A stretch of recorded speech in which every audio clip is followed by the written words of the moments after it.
अस्सलाम वालेकुम students, welcome back. कैसे हैं आप? आज की वीडियो के अंदर हम दूसरे चैप्टर फर्स्ट ईयर बायोलॉजी के बायोलॉजिकल मालिक्यूल्स में से आखिरी टॉपिक की हमने बात करनी है। तो दो शॉर्ट क्वेश्चन आप समझ लें, दो टॉपिक समझ लें, छोटे से टॉपिक हैं। तो इसमें हम सबसे पहले डीएनए और आरएनए के दरमियान डिफरेंस की बात करेंगे कि डीएनए और आरएनए में फ़र्क क्या है। उसके बाद हम कॉन्जुगेटेड मॉलिक्यूल्स की बात करेंगे। तो देखते हैं, सबसे पहले डीएनए की बात करें। ये डबल स्टैंडर्ड है, ये सिंगल स्टैंडर्ड है। इसके पास क्या होती है? पेंटोज शुगर होती है, जिसको हम डीऑक्सीराइबोज कहते हैं।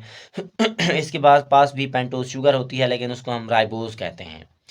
अब देयर नाइट्रोजनस बेसिस, इनके अंदर जो नाइट्रोजनस बेसिस हैं वो एडेनिन, थायमिन, साइटोसिन और गुआनिन हैं।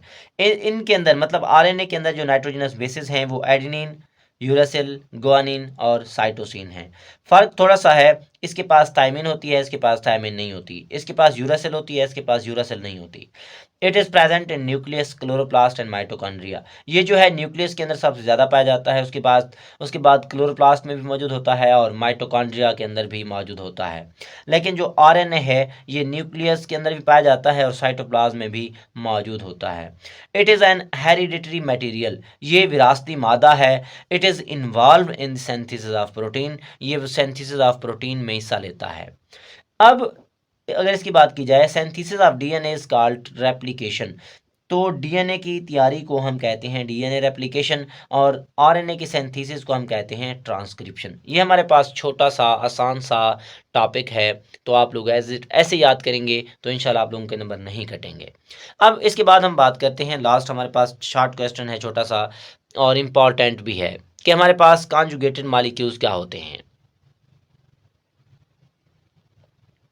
एक एक पॉइंट समझेंगे। कॉन्जुगेटेड मॉलिक्यूल्स में क्या होता है कि two different molecules belonging to different categories, मुख्तलिफ कैटेगरी के मॉलिक्यूल्स जो हैं वो आपस में कंबाइंड होते हैं, जोड़ जाते हैं, और जिस चीज़ को बनाते हैं, जिस शक्ल को बनाते हैं, उसको हम कहते हैं कॉन्जुगेटेड मॉलिक्यूल्स। एग्जाम्पल अगर देखा जाए तो आप सिंपली देख सकते हैं, कार्बोहाइड्रेट्स, प्रोटीन, ये अलहदा कैटेगरी है, ये अलहदा कैटेगरी है, ये दोनों आपस में मिले हैं तो हमारे पास ग्लाइकोप्रोटीन बना है। तो ये हमारे पास क्या होगा? कॉन्जुगेटेड मॉलिक्यूल्स होगा। तो इस तरह हम देखते हैं कि दूसरी एग्जांपल में कार्बोहाइड्रेट्स और लिपिड्स आपस में मिलते हैं, ये अलहदा कैटेगरी, ये अलहदा कैटेगरी, जो नई चीज़ बनेगी वो ग्लाइकोलिपिड है, ये भी क्या होगा? Conjugated molecules. मतलब क्या है कि मुख्तलिफ कैटेगरी के मॉलिक्यूल्स आपस में मिलते हैं और जो जिस चीज़ को बनाते हैं उसको हम कहते हैं कॉन्जुगेटेड मॉलिक्यूल्स।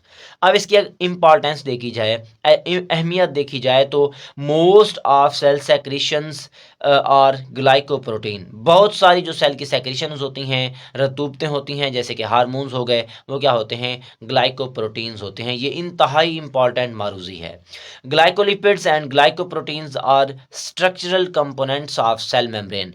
जो सेल मेम्ब्रेन होती है, जो कि पौधे के सेल के गिर्द, एनिमल सेल्स के गिर्द मौजूद होती है, तो उसको बनाने के लिए स्ट्रक्चरल रोल कौन प्रोवाइड करता है? ग्लाइकोलिपिड्स और ग्लाइकोप्रोटीन्स। अब lipids and proteins are combined to form lipoprotein. Lipids और प्रोटीन्स आपस में मिलेंगे तो जो जो चीज़ बनेगी उसको हम कहते हैं लिपोप्रोटीन। ये भी कॉन्जुगेटेड मॉलिक्यूल है। इसके बाद अगर देखा जाए, सॉरी यहाँ पे थे, इस दूसरे पॉइंट की अगर हम बात करें, nucleic acids combined with protein to form nucleoprotein. ये न्यूक्लिक एसिड और प्रोटीन आपस में जब मिलते हैं तो ये क्या बनता है? न्यूक्लियोप्रोटीन बनता है। तो ये सारे के सारे एग्जांपल्स हैं किस चीज़ की? कॉन्जुगेटेड मॉलिक्यूल्स की। तो लास्ट में अगर हम देखें, conjugated proteins play structural role in the cell. Cell के अंदर ये स्ट्रक्चरल रोल प्ले करता है, सेल को बनाने में जो है ये इन्वॉल्व होता है। They play role in regulation of protein synthesis. Protein synthesis को रेगुलेट करने के लिए भी रोल प्ले करने वाली चीज़ जो है उसको हम कहते हैं उसको हम क्या नाम देते हैं? कॉन्जुगेटेड प्रोटीन का नाम देते हैं। ये हमारे पास आसान और सिंपल सा टॉपिक है, तो दुआओं में याद रखिएगा। अल्लाह हाफिज़।